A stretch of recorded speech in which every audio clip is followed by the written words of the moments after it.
பத்திரிகையில் சில செய்திகள் வருகிறது. சுதந்திரத்துக்காக பாடுபட்ட தமிழ்நாட்டை சேர்ந்த தலைவர்கள், தியாகிகள், சுதந்திர போராட்ட வீரர்கள் என்று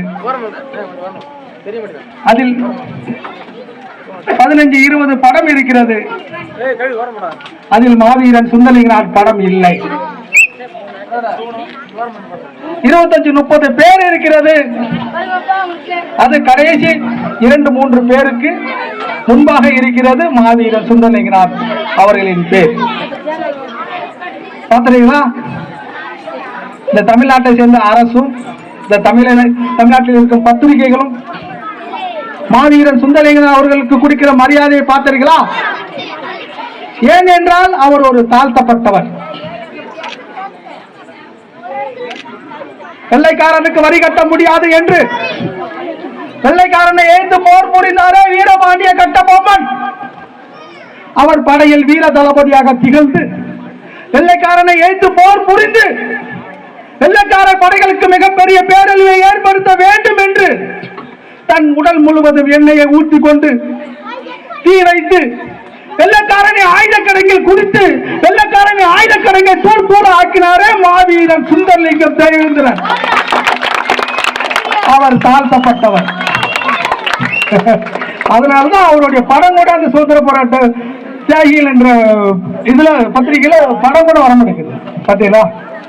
நம்ம எதற்காக எஸ்சிப்பட்டியிலிருந்து எழுதுறதுக்கு பத்திலா பிறப்பினால் நாம் யாரும் உயர்ந்த தாழ்ந்தவர்கள் எவ்வளவோ ஆய்வுகள் சொல்லிருச்சு.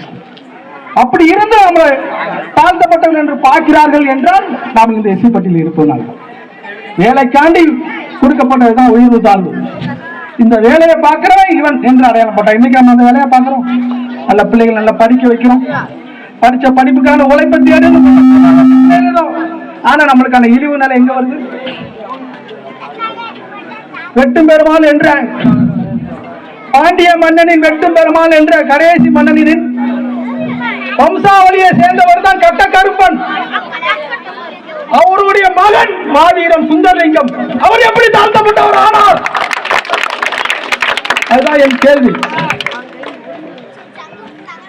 தலைவர் பசுபதி பாண்டியனின் வாழ்நாள் கோரிக்கை எஸ்சிப்பட்டியில் இருந்து வெளியேற வேண்டும் என்று.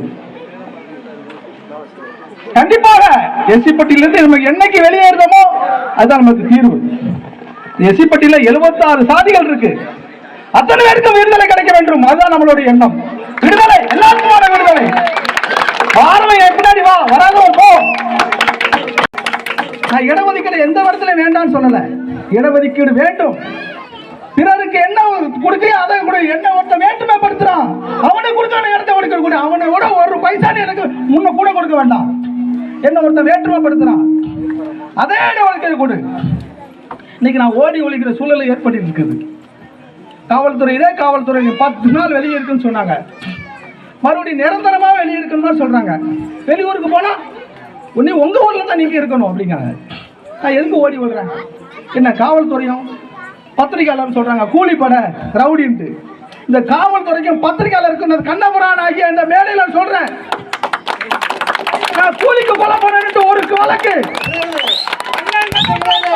நான் கட்ட பஞ்சாயத்து பண்ணு ஒரு வழக்கு, எவன் சொத்து ஆட்டு அபகரித்தான்னு ஒரு வழக்கு, எந்த பெண்கள் ஏற்று தவறு பண்ணு ஒரு வழக்கு, சொத்தையாண்டு கொள்ளடித்தான்னு ஒரு வழக்கு அவன் நிரூபிக்கட்டும். அப்படி யாராவது கம்ப்ளைண்ட் கொடுத்துருந்தா நடு ரோட்ல நாட்டுக்கு நின்று சாவுறேன். அப்படி இல்லைன்னா என்ன சித்தரிக்கிறவங்க நடு ரோட்ல இருந்து சாகணும். தயாரா? இப்பதான் தூக்குதேரை கொண்டு வாங்க. ஒரு வழக்கு ஒரு நபர் என்று சொல்லட்டும். கண்ணபுரான் கூலிக்காண்டி கொலை பண்ணவன், கண்ணபுரான் பெண்கள் தப்பா நடந்துகிட்டவன், கட்ட பஞ்சாயத்து பண்ணா, அவன் வீட்டுல போய் கொள்ளை அடிச்சான், அதை பண்ணா இதை பண்ணான்னு ஏதாவது ஒரு வழக்கு ஒரு நபர் சொல்லட்டும். என் சமுதாயம் சார்ந்த வழக்கு இல்லாம ஒரு வழக்கு சொல்லட்டும். இது வரைக்கும் என் மேல 60 வழக்கு மேல இருக்குது. ஒரு வழக்கு நிரூபிக்கட்டும். நான் நடு ரோட்ல நாட்டுக்கு நின்று சாப்பிடுறேன். இப்பவும் சொல்றேன், எப்பவும் சொல்லுவேன். எங்களை ஐயா காட்டிய வழிதான், எங்க தலைவர் காட்டின வழிதான். எங்களை அடிக்கிறாங்க, திருப்பி அடிக்கிறோம் நாங்க. அப்ப அடிக்கும் போது அப்படி பார்த்தா இழப்புகள் அதிகமா நாம தான் இழப்பு கொடுறோம். ஒரு வாரத்துக்கு 4 நாளைக்கு முன்னாடி கோயில் பட்டு ஒரு தம்பியை வெட்டி போட்டாங்க. இழப்பும் நமக்கு தான். காவல்துறை அடக்குமுறையும் நமக்கு தான். அப்ப எங்களை என்னத்தான் செய்ய சொல்றீங்க சொல்லுங்க. இந்த வம்சம் பசின்னு வந்தா சோறு போடுற வம்சம், பகைன்னு வந்தா கூர் போடுற வம்சம். ஒரு நாள் அந்த குலத்தை மாற்ற மாட்டோம், ஒரு நாள் அந்த குலத்தை மாற்ற மாட்டோம். ஒரு நேரம் உங்கள்கிட்ட பேசுனதுல எனக்கு ரொம்ப மகிழ்ச்சி. ஆமா, என்னுடைய கதையை தான் சொன்னேன். அதே நேரத்தில் நாம எப்படி வாழணும், நல்லா படிக்கணும். இனி வர காலங்களில் படிக்கணும். படிச்சிருந்தாங்கன்னா உழைப்பை தேடணும். அதாவது உழைப்பு இல்லாமல் நம்ம எதுவுமே முன்னேற முடியாது.